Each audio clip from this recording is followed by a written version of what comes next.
Saya ada lihat YouTube di mana Ustadz mengatakan bahwa pada pendapat Ustadz hukum solat berjamaah di masjid bagi lelaki adalah wajib.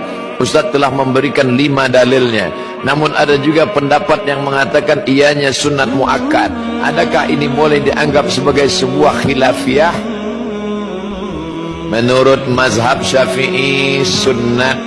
Menurut mazhab Maliki salat berjamaah di masjid sunat muakkad. Menurut mazhab Syafi'i fardu kifayah. Menurut mazhab Hambali fardu ain. Itulah mengapa banyak masjid di tempat kita orang tidak datang ke masjid kerana dia berpahaman fardu kifayah. Asal sudah ada imam dengan makmum, sudah fardu kifayah. Macam memandikan jenazah fardu kifayah. Awak tak ikut mandi jenazah, dah cukup dah fardu kifayah. Allahu Akbar, Allahu Akbar. Awak tak ke masjid, fardu kifayah. Salahkah Imam Syafi'i? Tidak.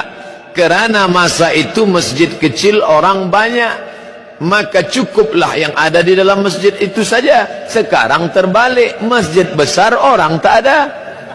Andai Imam Syafi'i hidup sekarang, tentu ijtihad dia berubah. Kerana Imam Syafi'i ada qaul qadim, ada qaul jadid. Semasa dia di Kufah, Irak, qaul qadim. Pindah ke Mesir tahun 200, meninggal 204, 4 tahun. Datang pendapat qaul jadid, melihat keadaan. Ini ijtihad imam, melihat keadaan sekarang. Umat meninggalkan masjid, perlu kita ambil pendapat yang mengatakan fardu ain, karena kalau tidak umat ini akan tinggal. Dalilnya mana? Dalil yang pertama, Nabi selepas salat memandang kepada jamaah, bertanya, asyhidun fulan, asyhidun fulan, asyhidun fulan, mana si fulan, mana si fulan, mana si fulan. Andai fardu kifayah, tentu Nabi tak bertanya, cukuplah kita sahaja, yang lain tak sembahyang pun tak apa ke masjid, fardu kifayah.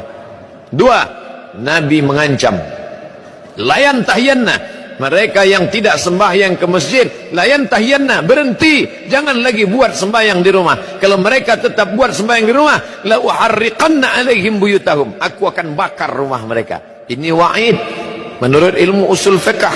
Wa'id litahdid, ancaman, litahrim, perbuatan itu haram, maka haram lawan daripada haram adalah wajib. Yang ketiga, ketika sedang perang, wa idza kunta fihim, ketika kau berada bersama mereka sedang perang, fa aqamta lahumus shalah, engkau melaksanakan salat. Dalam perang pun tetap salat berjamaah, namanya salat khauf. Imam di hadapan, makmum 2 baris. Baris pertama salat, baris kedua memegang tombak anak panah menjaga serangan musuh. Selepas salat baris pertama mundur ke belakang, baris kedua maju ke hadapan.